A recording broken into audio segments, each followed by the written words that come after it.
like I said to you last time we met, I've been binging your podcast. And yeah, it's just such a great resource. Yeah, I really feel like if people can just find our podcast, I can change their worldview in a way that can't happen with like social media snippets, right? Little thing on Instagram, little thing on Facebook, and then it's gone. It's lost. Right. But if I can, because the nature of what we talk about has so much nuance, and there's so much that I feel like I have to teach, not only me, but my host of my podcast is Annie, my partner, and the guests that we have on. So I feel like there's just so much I want to teach women, and so much that I still have to learn, which is then when we bring guests on, and I'm always learning.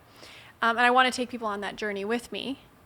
And it's just not something I can do on platforms like Instagram and Facebook. In fact, I've pretty much abandoned I was looking yesterday and on my Instagram feed, and it's like my last 3 posts are like Halloween and then a couple in November, because I just don't feel like I can connect with people there at the level that I want to. It feels superficial. I totally agree.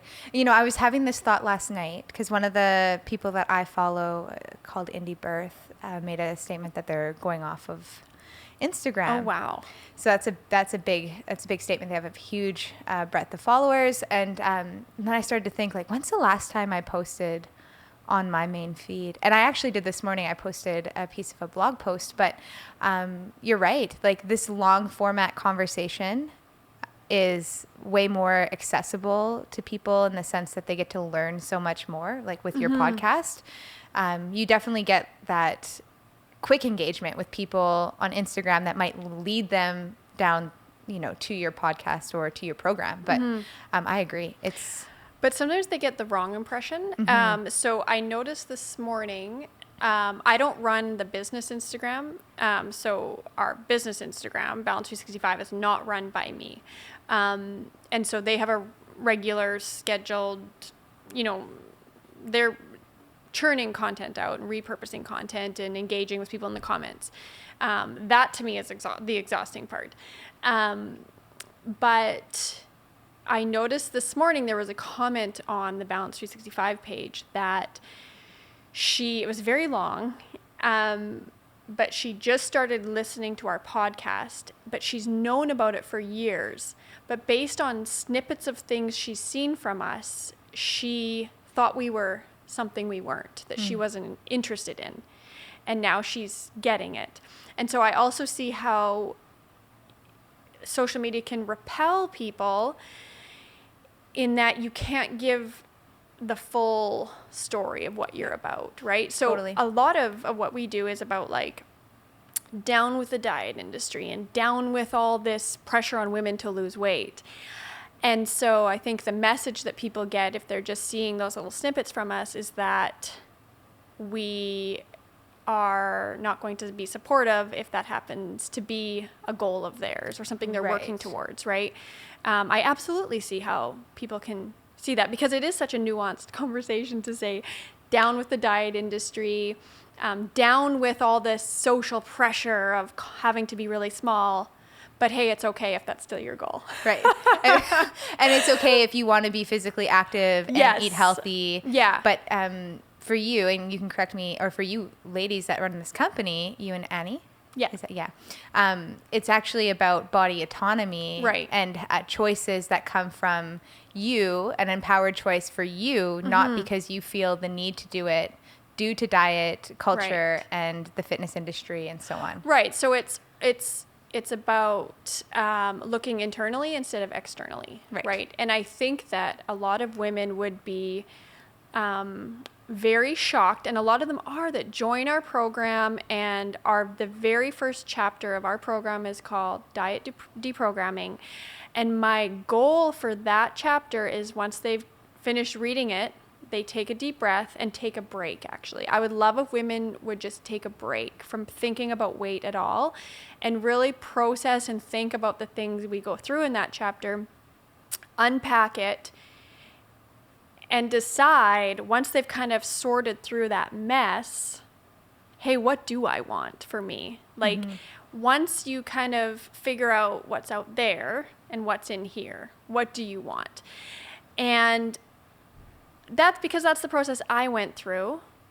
And I found it to be such an empowering choice, right? Because then it became choice, not I have to do this to feel this certain way.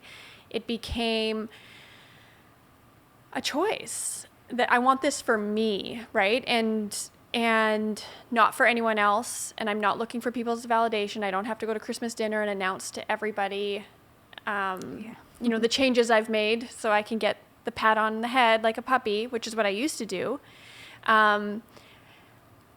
It was like, I can do this thing and nobody needs to know about it because it's not about anyone else. It's about me. Right. And that's a very different place than where, the diet industry kind of encourages, like, I've read enough diet books. I know last time we talked to know that, one of the first chapters in most of them is like how to break it to your family or, how to get other people on board of your diet. And so actually you don't have to talk about that stuff to anybody unless, you're doing it for. The only thing we encourage people to talk about if they feel the need is the journey they are now on around the issue of setting boundaries, right? Because diet culture is so in your face all the time. And either people want to talk to you about their new diet, or if you are losing weight in this healthy and sustainable manner, they want to know what you're doing.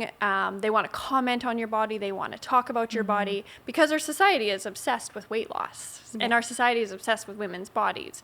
And so if you happen to be in a female body and you happen to be losing weight, people will become obsessed with you. And that's because we have just this total conditioned society to be obsessed with that.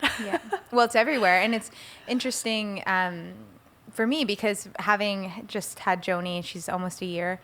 And, in the process of her first year of life, I've lost weight because, I went from being pregnant to not being pregnant and to not moving as much and moving more. And, life is busy. And I'm getting so many comments in the last 3 weeks on my weight. Right. All the time. Right. And I know from people that are well-intentioned. But it's what it brings up for me is because I have a history of, and we talked about this before, I have a history of living in a bigger body, losing weight, becoming unhealthy in my weight loss journey. And then, in this process, I've now balanced out. I'm in a healthier place. There's been lots of work put into that. So when somebody focuses on my body, it's a big trigger for me. And I hear that all the time. And I can relate to that. It's like I went from one end of the spectrum where I felt like that was all I had to offer the world, to almost on another spectrum where I'm like, don't look at my body. I have so much to offer this world that comes from my brain, my talents, the things I've worked at, the message I have. But I'm also aware that I live in a body that is often used as like an after picture, right? And so, I want to talk about all these things, but sometimes I feel like people, I want to talk about health and wellness, and I want to talk to people about weight loss in a healthy and sustainable way and what that could look like for them. But I still feel this pressure sometimes that people want to know what the after is, right? We're just so conditioned to this before and after photo thing. And our company doesn't use before and after photos at all. So even if we've seen some more dramatic weight losses by some of our clients, we never, ever use before and after photos because I have a whole podcast on it. But I don't like the connotation of that. I don't want to put pressure on somebody that they have to be our after success story. I want them to be fluid in their life and flexible and understand that to a certain degree, our weight will just naturally fluctuate throughout our life. it's just not an image I wanted to put out for our company. But I feel pressure in my own body that my body needs to be an after photo almost because I run a health and wellness company. So that's something I kind of grapple with. And I also grapple with the privilege around it because I know a woman in a larger body would be would really have a difficult time getting a health and wellness company going. Right. Because of all the stigma attached to being in a larger body. Right. That if you're in a larger body, you're not healthy. That you are not healthy. Right. Yeah. Which is it's a whole other podcast. It's a whole other podcast, but a really important one, you know? And so we've just totally dived into this. So I have Jennifer Campbell here, which is such a pleasure. I met Jennifer last November, so just over a year. We were on a panel together for the We Won't Bounce Back event that our friend Julie McCoppin helped, or she organized. And so Julie was on my second podcast, and she talked about Balance 365, which is the company that Jennifer owns with your partner Annie, your business partner Annie. And I just had to have Jennifer come on because I've been following the company. I've been following Jennifer for the last year, and I have to pick your brain about a few things today. I feel like you naturally have found a space in your life that I have found. Do you know what I mean? Mm-hmm. And actually, I have had such bad experiences with therapists. Not so many bad experiences, but just a couple that have left me weary. Because therapists are even seem like they either on one end of the spectrum can be entrenched in diet culture themselves, and on the other end entrenched in like the opposing cultural uprising we've had that very much does not want women opting into any kind of weight loss situation. And so but I really feel like you have a really balanced perspective of it based on your own experience, really, of being on two ends of the spectrum, of being in a larger body and now being in a smaller body, and how that's affected you, but also, you know, experiencing some disordered eating issues on that journey and not wanting that for other women. Yes. And so, yeah, it's really great. I feel like you and I have had similar experiences and then have been able to come to a place of balance with it. Which, I haven't found very often in the therapy world. It is hard because there's a lot of, the space of acceptance, which is really important, like to accept your body and accept where you are today.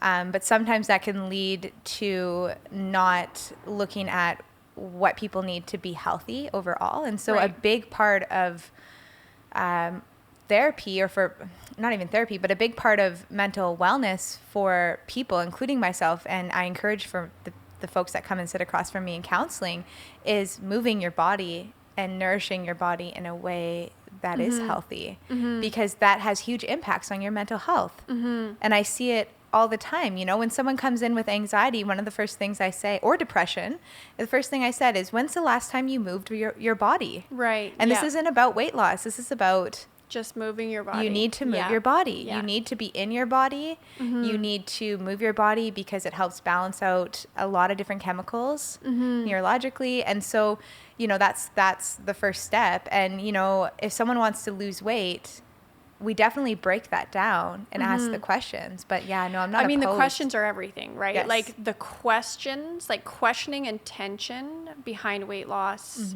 is everything. And also, this is more of a visual thing, but I was living in a small body. I was below a healthy weight for me, and I was still trying to lose weight, right? So there's just so much nuance in this weight loss conversation, and it's like, well, one of the podcast episodes we have is called, Are You Overweight? Yes. And really think about that, because we live in a society that is basically it has women hyper focused on fixing their bodies, whether they're a size 0 or they're in a size 26 body, right? So what I think that I've learned from working with thousands of women in my own journey and different intimate relationships I have is that weight loss does not make people happy. Mm-hmm. It really doesn't. There can be an improvement in quality of life that people enjoy. And so I would need to separate that into two different pieces of quality of life because, again, so this is why I have to do a podcast, because this conversation is so, you cannot break this down in an Instagram post.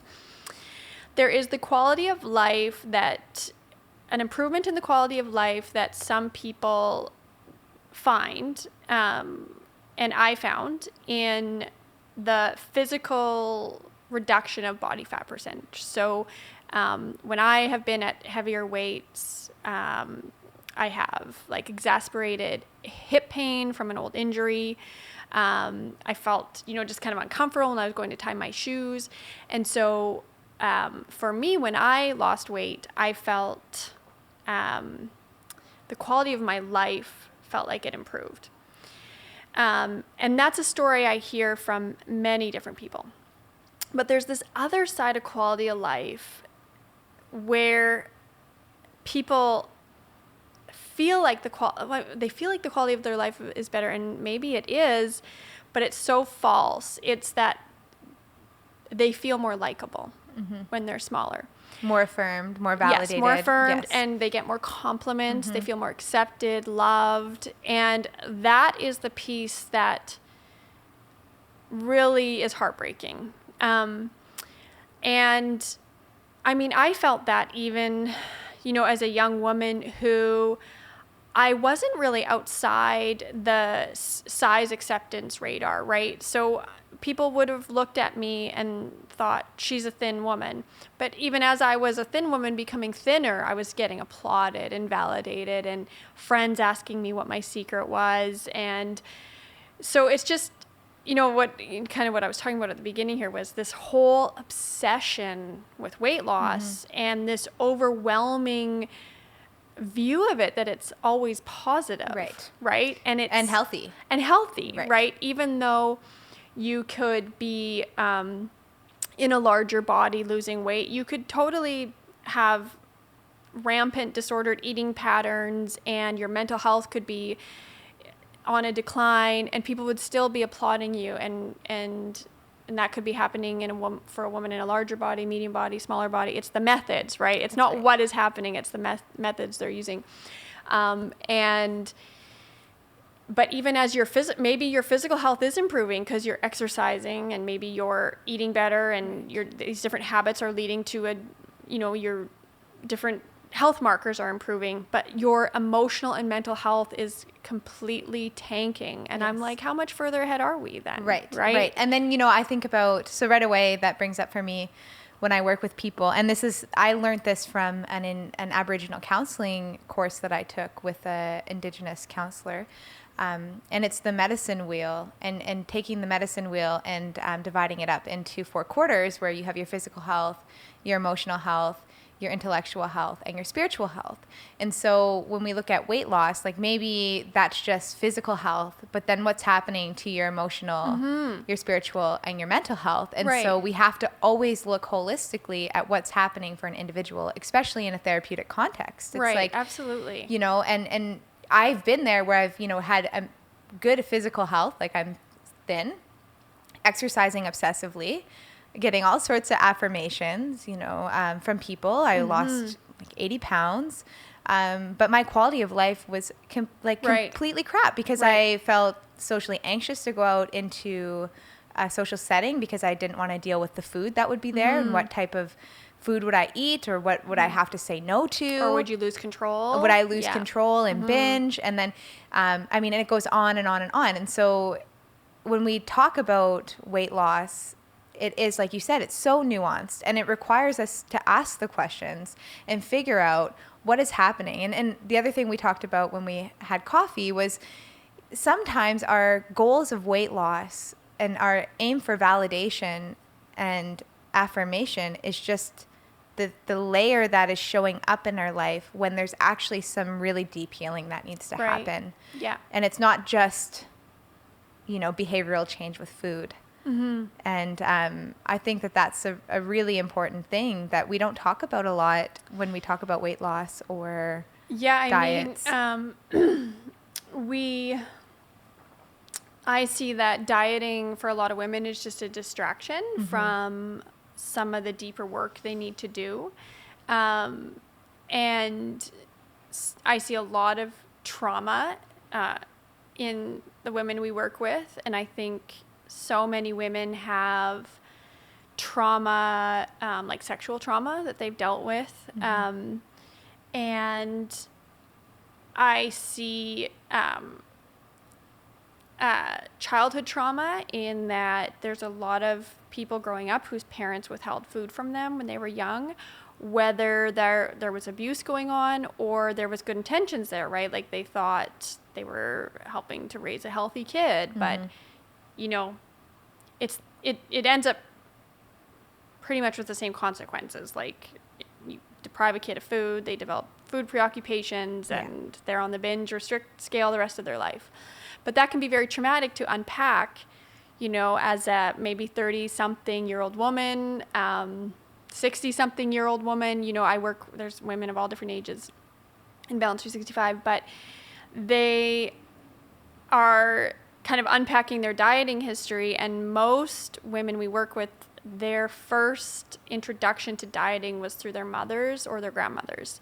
And often body talk was very common throughout their childhood, whether it was women talking about their own bodies or even talking about their child's bodies. And so unpacking that, you know, and realizing that your parents wouldn't feed you is like, you know, and that never happened to me. So, but all I can do is kind of just like, wow, like, yeah, that your feelings are very valid. Like, I can't imagine my mom letting my brothers and sisters eat ice cream for dessert and making me have low-fat yogurt, right?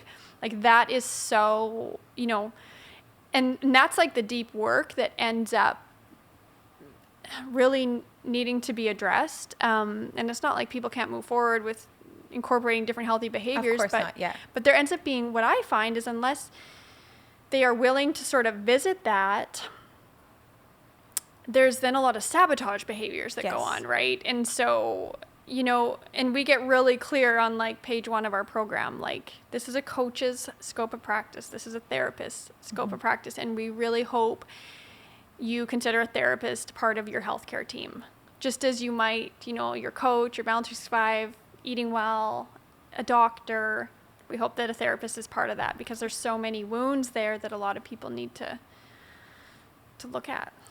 Yeah, and because food is baseline nurture, right? When we think of what food represents for us as humans, it's not only necessity to survive, it's also was our first way of being nurtured. Right? Yeah. So this stuff runs very, very deep in us when we have wounds when it comes to food.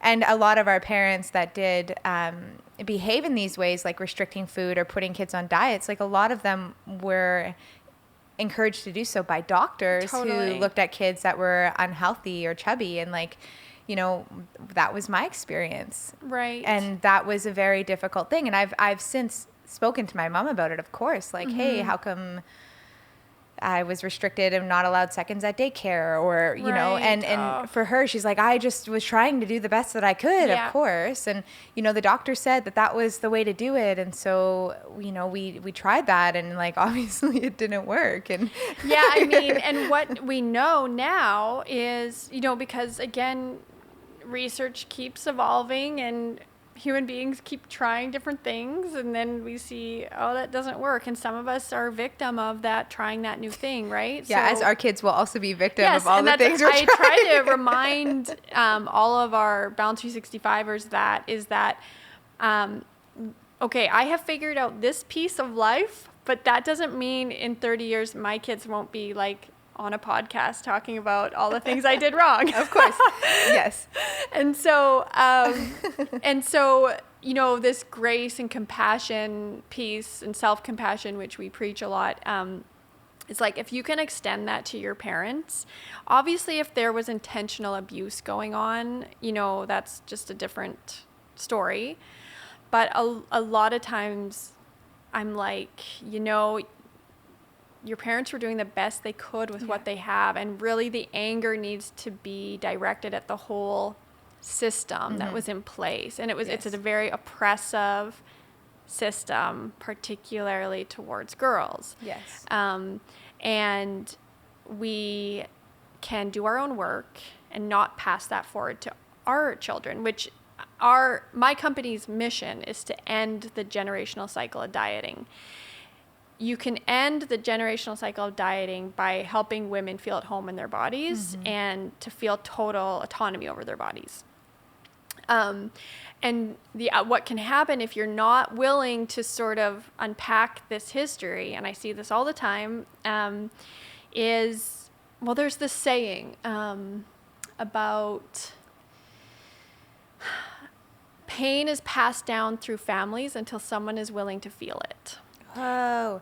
Right? Whoa, you don't know where that came from? No, but I'm sure if you Google it, you can find. So pain is passed down through families until somebody's willing to feel it. Yes. I love that. Yeah, it's powerful, isn't it? Mm-hmm. And so we all have pain in different areas, but this one pain that is quite a big pain point for most women, I find, is this pain around our bodies, the shame around our bodies.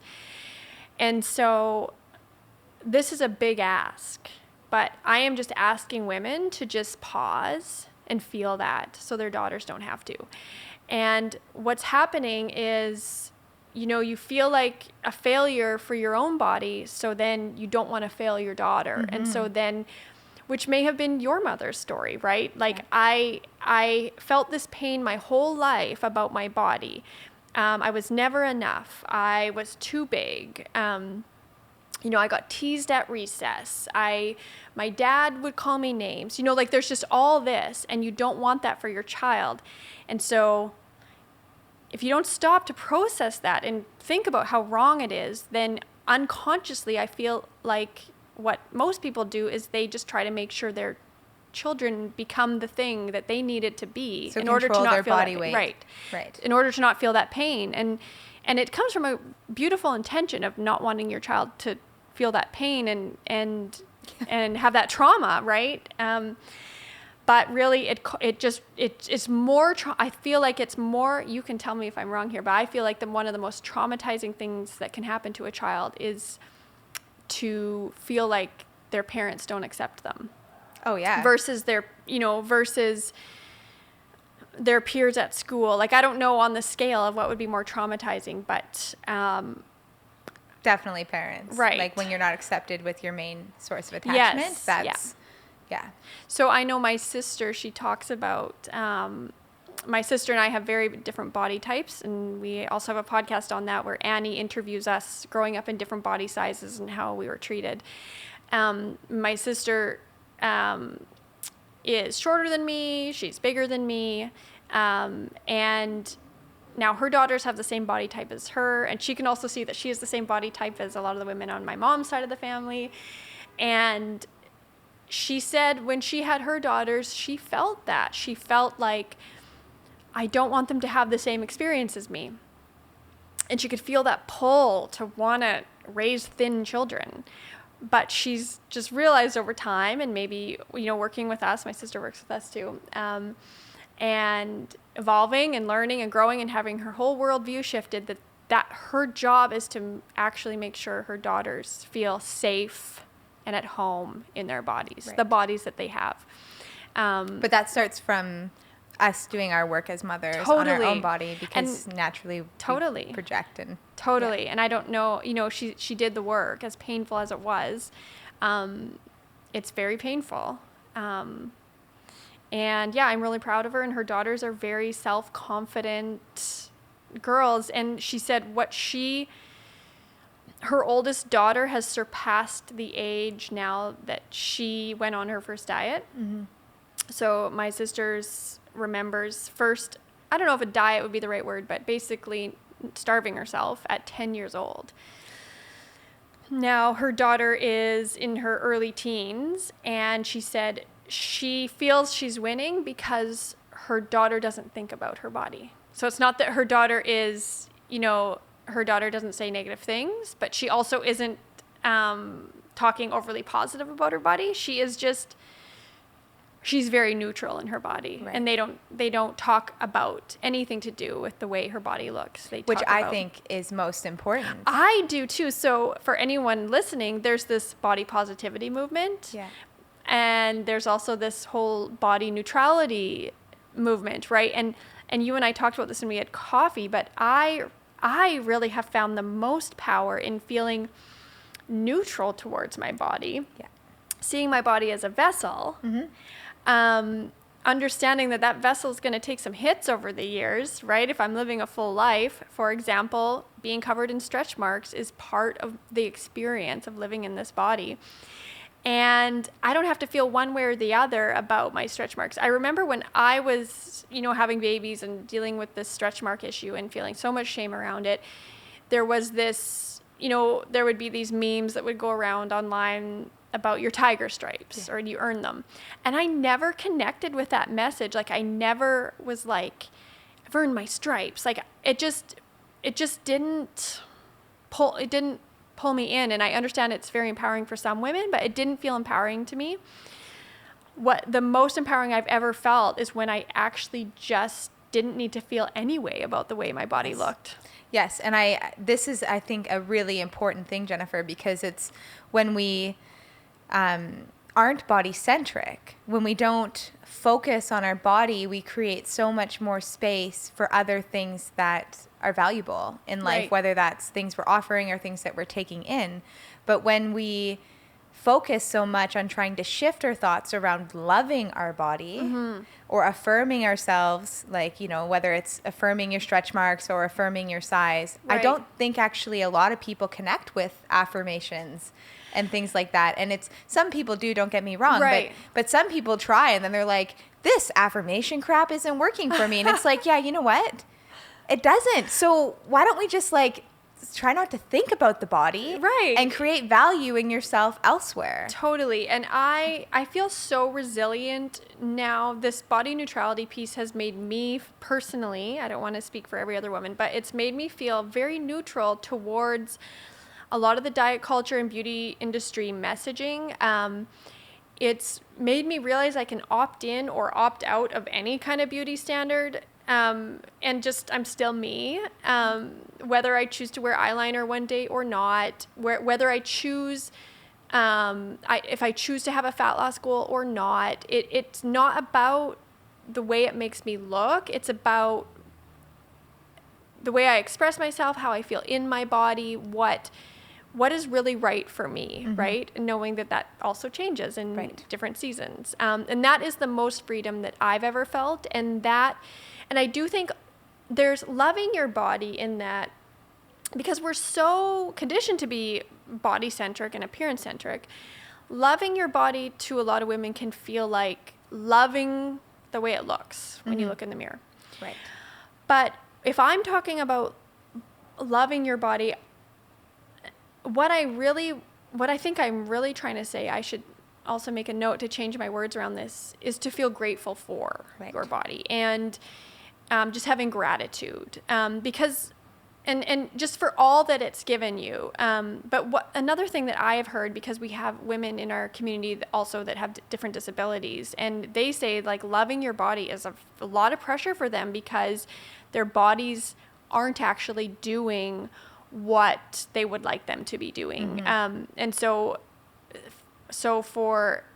their perspective is that love your body is a very ableist perspective, and body neutrality is the most empowering thing for them too. But I feel very grateful for my body, and in that sense I can love my body in that sense where I'm like, oh, thanks. I have had just an amazing life with these amazing experiences, and coming here this morning, I was able to do so because of my body. Right. And in that way I can love my body unconditionally, in that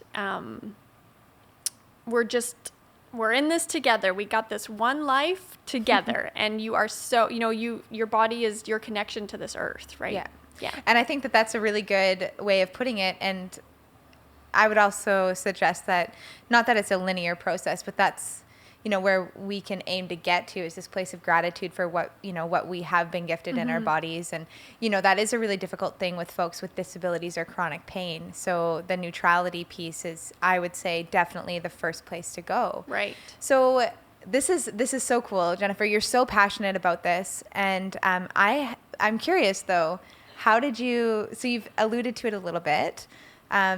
What brought you to this place before you started Balance 365? I was going to ask, like, what's one of the most defining moments, but I'm going to suggest that this probably was when you decided to embark on this adventure. So, I did have a defining moment that changed everything for me. And, it was really kind of the piece for me of this puzzle that I needed to change my trajectory. And so I was 2 months postpartum with my third son. And, I had kind of started to think about not being so hard on myself.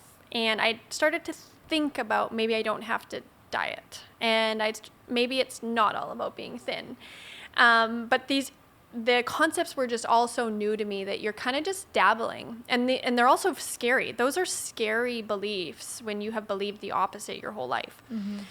But what happened was I was home with all 3 kids one morning. I've got 3 boys. The youngest was 2 months old. He was down for a nap. My older 2 were playing. And I grabbed a shower as quick as I could, as you know. And so I got out of the shower, caught my reflection, and it was just what you would expect from a woman who's 2 months postpartum, just angry, red stretch marks, just full breasts, full of milk, loose skin, and I caught my reflection and just started going through the list of everything I hate, and just seeing it and covering myself with a towel as fast as I could because I didn't want to look at it anymore, and just feeling like the scum of the earth because you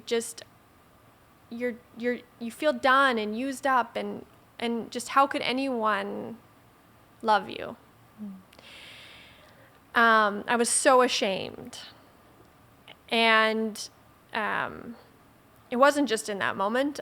I was ashamed every moment of my body, but catching my reflection was like a big shame flare. And then I heard my boys laughing from the next room, and suddenly this thought came to me like a lightning bolt, and it was, what if they talked to themselves this way one day? And it shattered my heart because they were so perfect to me, right? They were just so amazing miracles, as we each are. And I mean, I was so taken by that thought that I physically felt dizzy and had to sit down on the edge of the bathtub, and I just started weeping. And I knew from that moment that I could not continue on that way, and that I needed to raise my kids in a home where we loved ourselves and we treated our bodies well. And I didn't do the diet talk. I didn't do the self-shaming. I didn't do I couldn't do the obsessions anymore.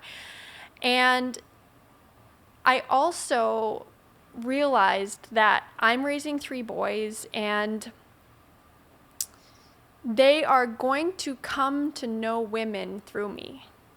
So we all develop these ideas of what a woman is. And from a young age, we're sort of trying to live up to those, what does a woman do, right? So a little girl watches her mom put on makeup, and then a little girl wants to, put on makeup. And so, we're doing this, but also young women are also watching men. What is a man? Or they're watching, and if you are so lucky to have grown up with a father, you are watching your father, right?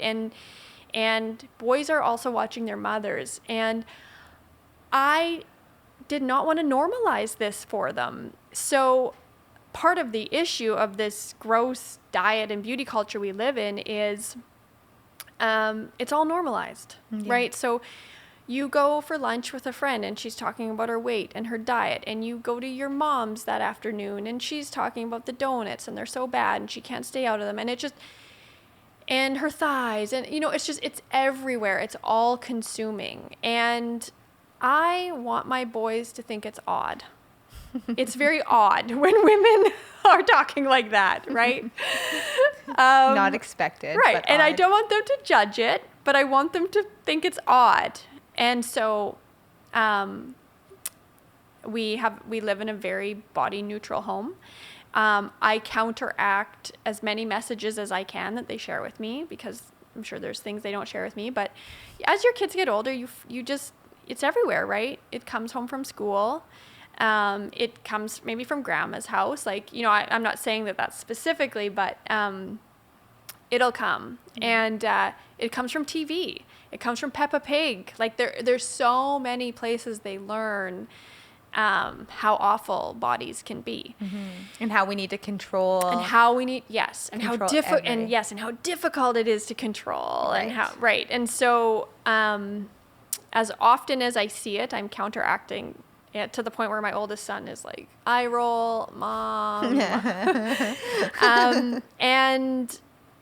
So and you know what? I don't know what will happen in their future. This is basically an experiment, right?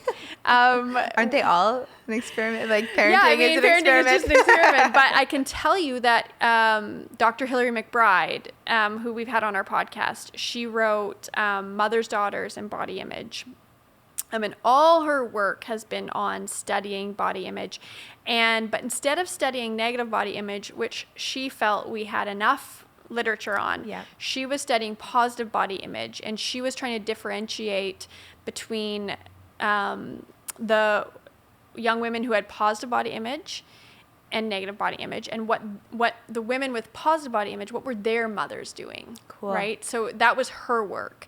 So we do know that being neutral about our bodies, and that teaching our kids to be in their bodies and pursue physical activity that brought them joy, that is all part of it. And media literacy is another big part of it, right? So as much as I can, I'm counteracting, but that's not 100% surefire way to make sure your kids never have. And one thing I think that I've realized over the years is that negative body image thoughts are normal, that people will have them, as normal as can be in this society. And it's not that my kids will never feel negatively about their bodies or their body image, but I hope that they have the tools they need to go on with their days regardless, right? When I would have a bad body image day, like it was just always with me, right? I still have negative thoughts, but instead of your thoughts telling you your body is wrong, you can recognize them as, this is a negative body image thought. Right. It is not my reality. It is not me. It is not me. It is not my brain. I'm having a bad body image day. Right. I do not have a bad body. Right. And I can just move forward. Which is really important. So that was when your third child was a baby, that you had this defining moment. And then was it after that you started Balance 365? It was years. Like, I had a lot of work to do. And my work is still not done. But I had been blogging under Mama Lion Strong, and just was getting really real and vulnerable and in my blog. And I kind of drew this audience on Facebook to that, kind of following my blog and my journey. And then we moved back to Canada. We'd been living overseas. We moved back to Canada, and I wanted to do something. I wanted to not just do this in my own home. I wanted to do this in my communities. And I guess that was driven by wanting a better world for my kids. So if my boys choose to marry, and if they choose to marry a woman, then I hope that woman loves her body. Feels neutral about her body, or appreciates her body. I hope they as a couple can navigate their relationship. I just can't even tell you how different things are for me, before and after, right? Of this total realization. Like, my marriage is better. I don't need constant validation from my husband for how I look. I'm not jealous of other women. I'm not running this social narrative that women have that your husband's going to leave you if you have, body fat or get old. I don't think those things anymore. We have better sex. I don't need the lights off. Like, there's just, I can let him touch me. I can let him touch my stomach, which was like the, off limits zone before. Like, there's so much, I'm living so much fuller, and our relationship is so much better. My relationships with other women are so much better. Like, I can't even tell you how it has affected every area of my life. And I was able to start a business, which, what I'm doing aside, I could never have shown up like this before. I did not feel worthy. And yeah, there's just, and I want that for my children. But I understand that females are more at risk of these types of issues. Body specific. Men carry their own issues, which some of it is body image, but I want that for their partnerships if they partner with women, and I don't know. So I just, and and if I have grandchildren, I want that for them. Like, all of a sudden, I just thought my work is not done. Like, this has to go beyond the walls of our home. Right. And I wanted freedom for all women. And there's another saying, like, I am not free unless she is also free, right? And I want us all to be free. Right. And so that inspired you so were you and Annie friends before? No, we also met online, and we just believed the same thing. And we worked in we were kind of in the health and wellness industry, right? So her and I were both blogging about similar content, and just not everyone felt that way. And Annie and our children are about the same age, so we had very similar experiences, pregnancy and postpartum, as far as what that looked and felt like based on the culture you're living in when you have the baby. So right now in 2019, women have access to seeing postpartum bodies on Instagram and wherever, and that's so positive, right?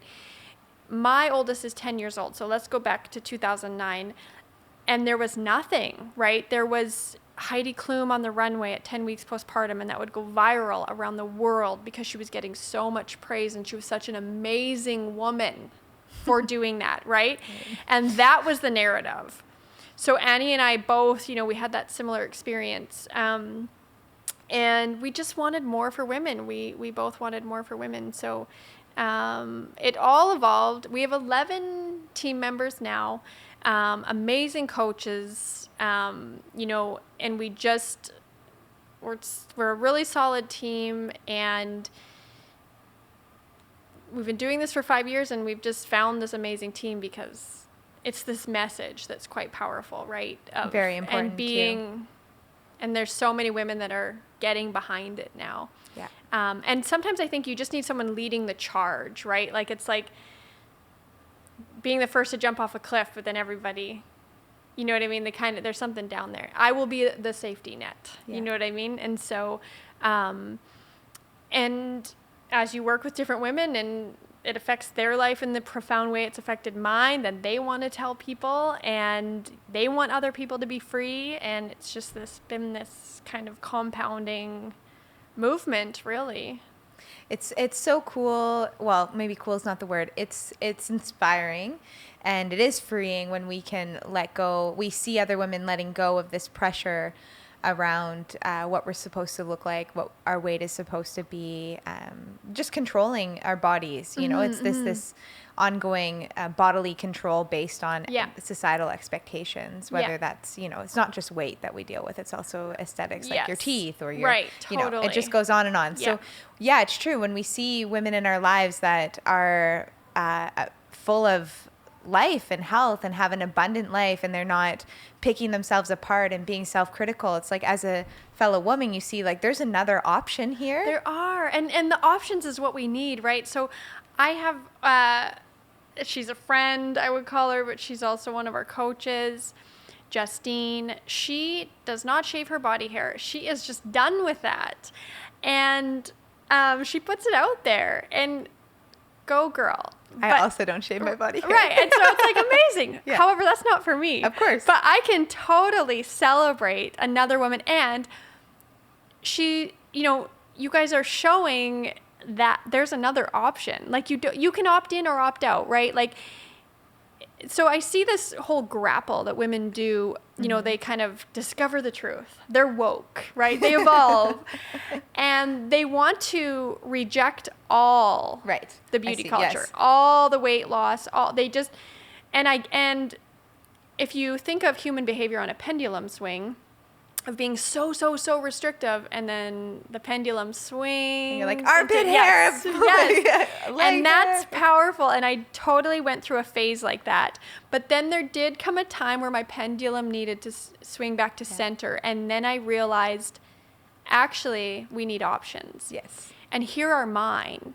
And I don't have to opt into, go back to when I was, 19, I couldn't leave the house without trying to meet every beauty and diet culture standard there was, right? Like I couldn't leave the house without a full, like makeup and fashion and those things I was very preoccupied with, dieting, et cetera, et cetera, et cetera.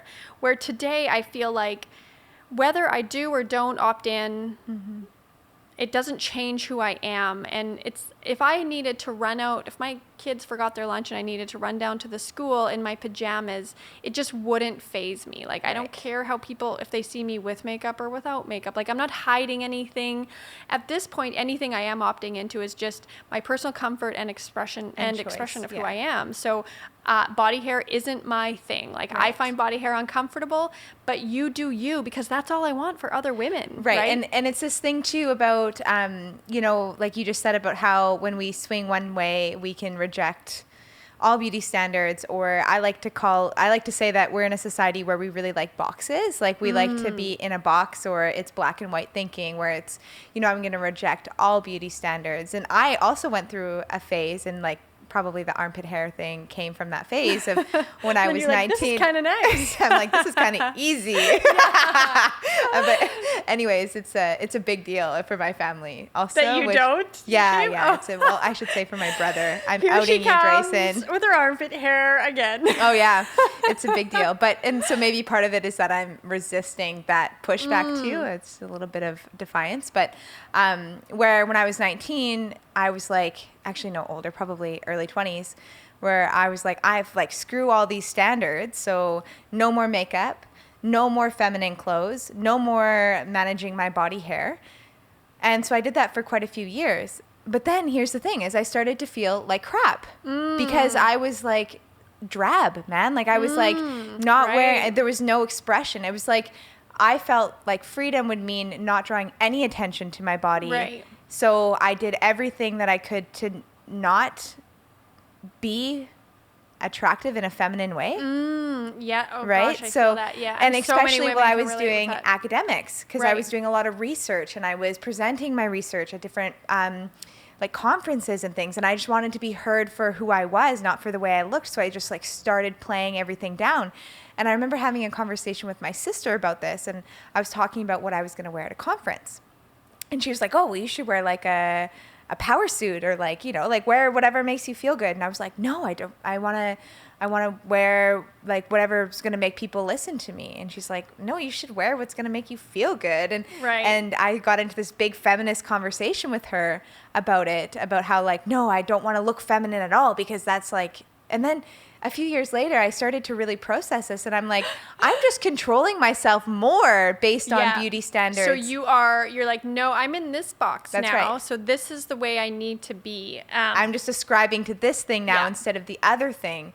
And so I remember going through my own therapy that this started to come up about self-expression. And then I started, and the truth is like, I love really girly, floral, like ways of dressing, and I've been playing dress up from a small age. Like, it's actually a really important part of who I am. Right. So yeah, anyways, long story short, I'm in a different place now, but I remember going through that place of like, okay, I'm not in this box anymore, I'm in this box. And so it's really important for us to just think like all gray area, folks, like it's all about what you need, how you want to express yourself, and what fits with you. One thing Annie and I have been talking about, so Annie, my partner, my business partner, she used to be a size 24, and now she's about a size 10, I think. And she has, in this journey, she has found herself, which from the outside, it could look like, well, she lost weight, so now she feels she can do all those things. But that's just not what it is. It was like, because Annie's journey wasn't this diet culture journey of weight loss. It wasn't like, I have to lose weight so people can love me. You know, it's how she maybe thought at one time. But it was, wait a sec, like, I accept myself, I love myself. What do I want to do with my life? And as we say, always in Balance 365, is weight loss is just an outcome, right? And it can be an outcome of you living your best life, right? But so can weight gain, and so can staying the same. So anyways, but hers was basically size 24 to size 10. She's into the CrossFit scene. She is, she eats balanced meals. You know, it's just kind of everything we preach. And and Annie wears bikinis, and that is very powerful for her, because she used to always feel like her body was a mistake or something that you didn't show too much of. It was offensive.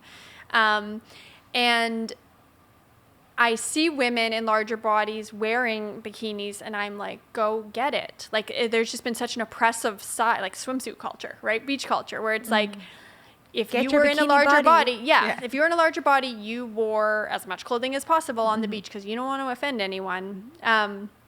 So what I've found, which I find really interesting, is I felt like my body belonged to other people because I was very thin, and I do feel like my body was very objectified. Even from a really young age, I remember being 14 years old and having a grown man at my grandfather's funeral tell me I'm so beautiful that I should be a model. And I just felt like I was 14 years old, right? And this guy is my mom's age. It was such a disturbing experience for me. And I had more and more experiences like that. And today, what I feel most free in is a full piece swimsuit when I go swimming. I feel like I don't want anyone looking at me. I don't want any, like, you know, you can't control what men are going to do or think. And I don't like that. And I feel like I want to climb out of my skin, you know, and I just love wearing full pieces. And what I will say is I used to feel like I owed the world a bikini. Right. Like that, because of your body, you showing had to as wear much. that. Yes. When I went to the beach, you know, if I was choosing bikinis, it wasn't for comfort. It was for, you know, how attractive do I look in this bikini? And so it just felt like something I owed people. And even my weight loss, you know, after I had babies and losing the weight as fast as I could, felt like I owed that to the world. There was just my body did not belong to me. And so I think it's so interesting to see this talking about pendulum swings, to see Annie feeling like freedom in putting on a bikini. And I feel freedom in putting on a full piece, right? And because I don't owe anyone anything, right? It's just about my personal comfort. And then there's times like we moved to Australia and I wore a full piece to the beach and I was like, it's really hot out, like it's plus 40 and I'm in a black swimsuit and I really do need a bikini on because it's just too hot for a full piece. Because it's functional. Right. And so it's just such a freeing place. It's just, you know, because it just becomes you. And again, because this conversation is so nuanced, if putting on a bikini that isn't even that comfortable, but you feel like you look so sexy in it, and that's for you, like go get it, right? that's just like not where I'm at. Or what you feel comfortable Yeah. with, right? Just like if somebody feels like, hey, I want to wear makeup, or I want to grow my armpit hair out long, or I want to, I have a really good friend who has recently lost a lot of weight after having 3 children, and we were having a conversation, and she's like, you know what, I actually feel better in my bigger body. Like Really? in general, Yeah. I just feel more stable, I feel more grounded, I feel stronger. And, so we have a conversation about that. Like, That's she's amazing. been working out a lot, so she's Yeah. lost weight, and life is busy, and she's not sleeping as much. And so if you want to be in a bigger body because that makes you feel good, like, again, it just comes down to body autonomy. Absolutely. And quality of life. And Yeah. those are the conversations that we need to be having with women, is helping them and supporting them and finding that for themselves, opposed to telling them what should make them feel good and how they should Totally. be. And I just want to give information that's totally evidence-based, knowing that you can or can't act on it either. So another thing we do in book 1, Diet Deprogramming, is we just look at the most, like, what is the science that we have available to us on health and body fat, right? Because there's lots of different messages out there right now, like body fat does not matter. Or if you are a speck overweight, you're on death's door, right? Like, there's just all these extremes. So we kind of just break down, okay, here's what research shows us, understanding that we don't know everything even yet, right? But even if a study came out that showed if you are over this body fat percentage, you're definitely going to die young. Definitely. You still have the freedom and choice to just say, okay, and move along, right? Yeah. Like, it's just about getting people the information and if you can feel neutral to that information and neutral towards your own body, and almost everything we learn is just a data point that you are to take into consideration, right? Like, I'm sure, you know what? I lift weights, but I do not spend enough time on cardio. I don't, right? And that's been a pendulum swing in my life, actually, of being like cardio queen to now I lift weights. And I know my health would be better if I would spend a bit more time on cardio, but I just don't want to right now. It's just not a priority for me right now. And just getting women to understand, like, there's this whole, like, perfectionist thing that girls have. I think it's the way we were raised, lots of validation for being good and doing things right. You can see what the best practices are and just not worry about it, right?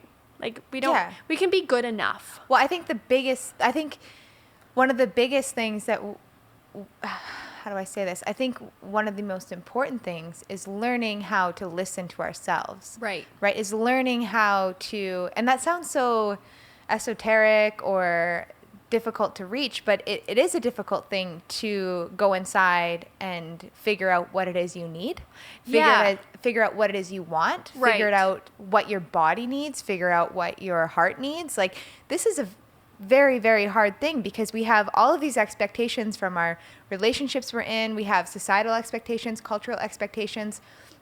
And in therapy, that's really what we're doing, is we're learning, like, what do I need? What do I want? Absolutely. And so sometimes having all the information when we're perfectionists or when we're looking for that, like, approval or, like, doing it right, it can be so overwhelming. Yeah. And then, you're lost. And because there's information on so many different things. And it's why the podcast that you guys offer is so great, because there is evidence-based stuff, that you're sharing. All of it's evidence-based and people can access it. But then after we have the information, the next step is, okay, like you just said, what am I going to do with That's this? right. And do I need to do anything with it? Like, Right. and it's like screen time for kids. Like, okay, I know what the minimum is, but we're over it because that's just where we're at in life. I will deal with the consequences. And it's, again, it comes back to quality of life. And what I've really started to ask people to kind of get away from is, instead of asking them what is the healthiest choice here, start thinking about, what does this do for the quality of my life, short and long term? And it's always a balance, right? And I feel like if you're making balanced choices, like honoring some of your short term needs, even if it means, to your long term, but also keeping your long term in mind. And sometimes you have to sacrifice what you want in the short term for the long term. Yeah. And that, that's for your finances, for your health, for your nutrition choices. Like, we can't always choose, that perfect ideal, right? Like, it would probably be ideal if I would put a percentage of my income away every year. But, and what a financial planner would have me do is probably different than what I personally just want to do. Because a financial planner is going to have you aspire to the most safe financial plan. If there's any financial planners listening, they're probably just dying. But we talk in Balance 365 about a concept called good, better, best. Maybe you don't always have to choose the best as your option. Maybe good can be good. So maybe a financial planner is I don't know what they would say, put 15% of your paycheck away every month. Well, what if I do 10 instead? Because that gives me the freedom that I want right now. Right. You know what I mean? And then I look at that, and we try to get women to start thinking about that around food and exercise too, because food and exercise has become this thing that consumes them, and they're looking for the most perfect way to do this. And it's well, what if good was good? Right. What does that do for the quality of your life? Does it enhance it? Right? And in the end, does it matter? So when you hit 50, 60, 70, is it going to matter if at 30 you were, choosing, a little bit extra of this, and it might just not matter in the end, because we have so many different facets of health that affect where we're headed long term. Yeah. You know what I mean? Totally. Yeah. Yeah. It's that balance and it's the hard part about all of this though is that it's not prescriptive. Right. And when things are prescriptive, they feel easier, right? Even in life, if we're okay, if I just have to do this, X, this, Y, and Z. this, then that's going to mean that it's going to work, and then I'm going to feel better. But then what we realize as we move through life is that actually the prescriptive things don't always give us what we need, and that the journey is asking, what is it that I need? What is it that I need to do for my family? What are the short-term benefits? All these things that you just said. But prescriptive is definitely easier because we relinquish control. Mm-hmm. And we have something else telling us what to do. And you also have to, so the other thing we talk about in Balance 365, so we provide nutrition guidelines, because there just is best practices for nutrition. Yeah. There's a lot of flexibility in there. But we say what I think people are looking for, they're looking for guardrails, not straitjackets. But the diet industry keeps providing straitjackets, right? But people naturally push back against the compression of a straitjacket.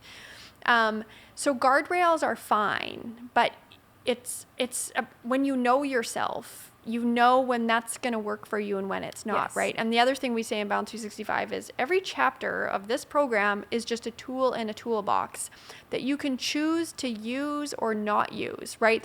You can use many different tools to build a home. And you get to choose what tools you use, right? So we have an emotional eating section. Right. Well, maybe emotional eating isn't an issue that you have. Maybe you don't care about your emotional eating situation, and that's the only tool you have right now to get through what you're going through. So emotionally eat away. There's no obligation there. We say it's just information. Every chapter is something you can use or not use. Yeah, right? and I guess I should be clear that sometimes we do need prescriptive things, even guidelines.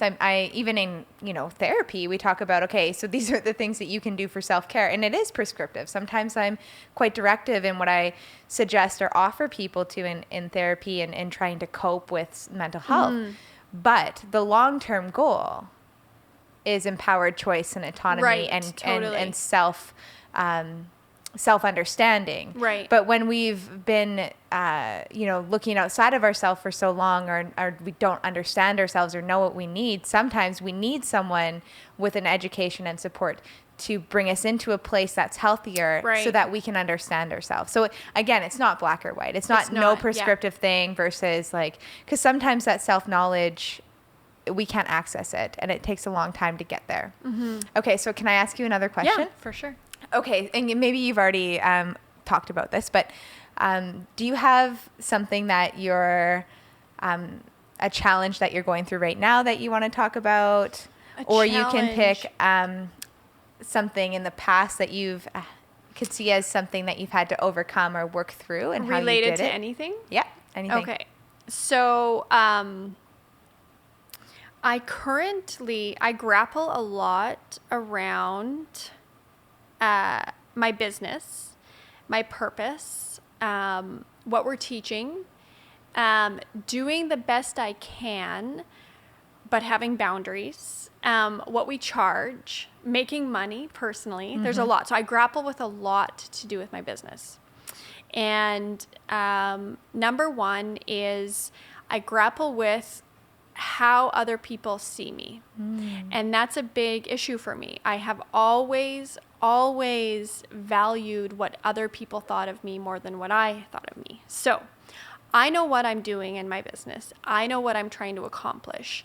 But we've had criticism on the outside. A lot of people in the body positive movement, and the health at every size movement. So they're just two movements that are very empowering movements, but they are also they're anti-weight loss. Yeah. Like they really are anti-weight loss. And I admire so many people involved in those movements. I see them as very strong, empowering women. But I don't think they see me as a strong, empowered woman. I think they see me as kind of diet culture and part of the problem and selling weight loss to women. And that bothers me. Like it really bothers me. So that's something I grapple with, is just continuing to be conscious about valuing what I think of me more than what other people think of me. And I can't even control what other people think of me. And I also really struggle with money. And so what I've learned on my business journey is that I have a terrible money mindset. And I feel guilty for making money. Yet I couldn't do what I do without having a profitable business, right? Like you just cannot. You grow, you make money, you reinvest that money back into great people. You reinvest money back into improving your program, into marketing and branding. And then we all have to take home money, right? Or we just can't continue to do what we do. And so that part really bothers me. And it really bothers me if we ever get any negative feedback about the cost of our program or that kind of thing. Like it really bothers me. The money side of it really bothers me. So if someone comments on, the program's so expensive, yes. Or that's difficult. And to me, it feels like my business isn't, I'm not taking home this like gigantic salary where I'm swimming like Scrooge McDuck. I'm taking home a very reasonable salary. And some months, Annie, my partner, and I don't take home any money if we have any big, like our employees always get paid, right? And our bills always get paid. And sometimes that means Annie and I don't get paid that month. Because the business owner is, like for us, we are the last that get paid. You make a lot of sacrifices as a business owner, and there's no guarantees that this is going to work out, right? Like this business could be done in 5 years. I don't think it will be, but that's just the reality of owning your own business. And so I feel really triggered when people view us as like money hungry, and I'm like, I wish I could show you my bank account. But I also, then on the other side, I feel a lot of guilt sometimes of going, when I first started out, I grew up single mom, very poor, in poverty for most of my childhood. And I feel guilty having something that my mom wouldn't have been able to afford because it's something I would have wanted for her, but she just wouldn't have been able to afford. Like our baseline program is $199.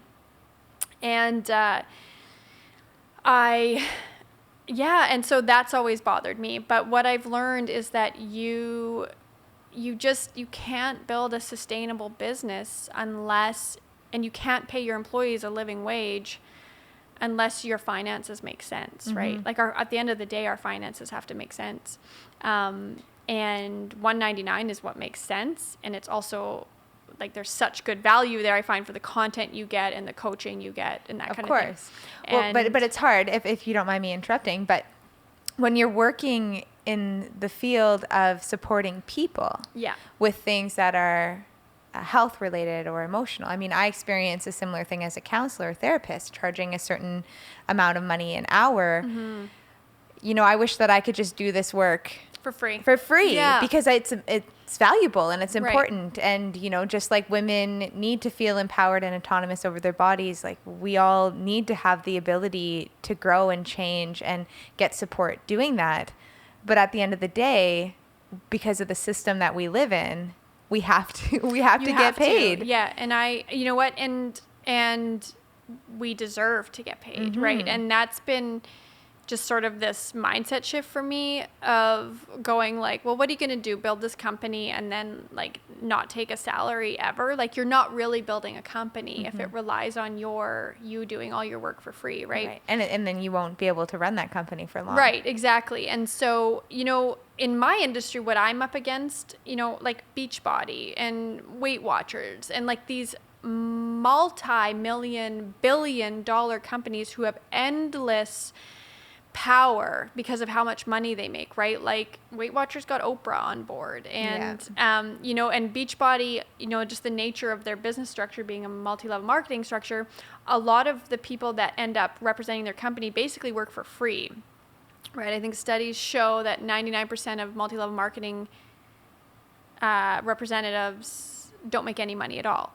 So it's like, I have to compete with that, right? And I can't compete with that if you think, and initially, so when you first start your business, you're like, well, I have to be cost competitive to them, but it just doesn't, it doesn't work like that. Like I can't, if I wanted to have an MLM structure to my company, sure, I could totally compete with Beachbody, but I don't, right? I want everybody who works for us to feel like also happy and empowered and like they're well paid, on board with our mission, right? Like that's part of the type of company. I want to provide health benefits. Like those are the types of things that I want to provide. So anyways, so the people that want to work with me, they will see the value in it and they will work with us. But you have to value your work but as well. I value my work, right? So it's almost like setting a boundary, and I know it's worth it. And it's like insane value actually when I think you get a lifetime membership and lifetime to this group and access to these coaches. But I also think consumers, period, have been exposed to basically big corporation pricing. Yes. And so, you know, and I can't compete with that, right? Like I'm a small business. So we charge what makes sense for us. We aren't Walmart or Amazon and people have become accustomed to those kinds of prices, but they'll continue to get that kind of service too. So we have boundaries around it. I'm feeling better over time. I think we do good work. We grow every year. And yeah, so yeah, I've kind of reframed the money stuff. And I think a lot of female entrepreneurs struggle with that. And I have been reading about it actually a lot, and how like we have to have boundaries. We have to stop giving our services away to each other even. And we have to do that because women continue to fight for equality of pay. But yet even when we get into these positions where we could, you know, we're giving away our services, we're underpricing our products, like we're just like, and that's got to stop. So on that level, I can go, okay, yes, do this. Yes, part of the revolution. That's awesome. No, I think as you're speaking, I'm thinking that this is, you know, I'm relating to this experience as well, starting my own business. And I know other women who are as well. It's this piece around feeling worthy. Again, it comes back to worthiness and value and charging for that value and worth and feeling okay in doing that. But the guilt still shows up because it's so ingrained in us to just like help and support and make people happy not take up space and so it's important work to do. Thanks for sharing that. Yeah, of course. I also want to tell you before we end that I referred one of our women to you, and she messaged me the other day and she said, you guys have had a couple sessions and it is hands down the best thing I've ever done for her. Aww. Is referring her to you. So thank you for taking care of her. It's my pleasure. I'm just, in case you're just listening and not looking, I'm smiling from ear to ear. I have a huge passion for working with women, and I have since for years. You know, I used to work for women with a megaphone in my hand, you know, doing like political things. Oh, And then good I for you. realized, I can see that in you. oh yeah. And then I realized that we're only going to really be able to change our communities and the world is if I work with people one-to-one.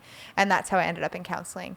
But nice. women, working with women and women's rights and all of this stuff has been so dear to my heart. And so getting that referral from you has been so great because this is the stuff I'm interested in, a lot of stuff, but working with women on body image and empowerment and lifestyle and self-confidence, like that is my jam, man. And it's like, that's what will change the world, right? Yeah. Like, that's what I think. And I also have learned through my work with Balance 365 that it happens one conversation at a time. Yeah. And I can't even tell you how many women over the years that I have talked to, and you just have to keep you are having the same conversation, but it's unique to each woman and what feelings come up for her in these conversations. But you have to you can't automate it, right? Like it's, you just have to keep having conversations. And I read a quote somewhere, it was in business, and it's that you will be successful when you're willing to do the things other people aren't willing to do. And I feel like Annie and I have been willing to keep having conversations one at a time, and we don't get tired of it, and we just keep having it. And a lot of companies, they're not willing to meet their clients or customers on the ground like that. Yeah, right? you guys do a very good job of that. Even just watching your social media accounts and how you engage with your community, it's a really beautiful thing. You guys are accessible to your members in a way that other companies aren't. And you can see that the community that you've created is one that is not just based on you and Annie either, right? Or just your coaches. It's like these women have started to find support amongst each other. Yeah. Yeah. And so it's really become a movement. That's how we feel. I Yeah. feel like my company, it's like I can't even call it a company or business because I feel like it will exist beyond me for years, for generations. And I'm so proud of that, but I also don't take credit for it in the way that I don't have any ego or anything invested in that. I feel like those women are doing that work. We just showed them the door, and they're doing the work, and they should all be so proud of themselves. And they are now a part of this big movement, and they are a part of ending this generational cycle of dieting. Jennifer, that's so amazing. Thank you so much for being here today and actually having a recorded chat with me. So how could people get a hold of you or continue to connect with you? Our company is Balance 365 Life at any social media or our website. And then I personally am on social media under Mama Lion Strong, although I just mentioned that I've been 3 posts this past month. But and you have your podcast, it's Balance 365 Life Radio? Yes. Yeah. And so we're going to have you on too, which will be really fun. I'm so excited about that. So if anyone has listened today and you're like sparked about what the heck is going on with this company, those are the places that you can find out more. I highly recommend the podcast as well for information and just diving a little bit deeper into what Jennifer has been talking about today. And her partner in business, Annie, is also great. So if you are feeling sparked, I totally suggest just getting your hands into this and listening a bit more. Awesome. Thanks for coming on, Jennifer. Thank you.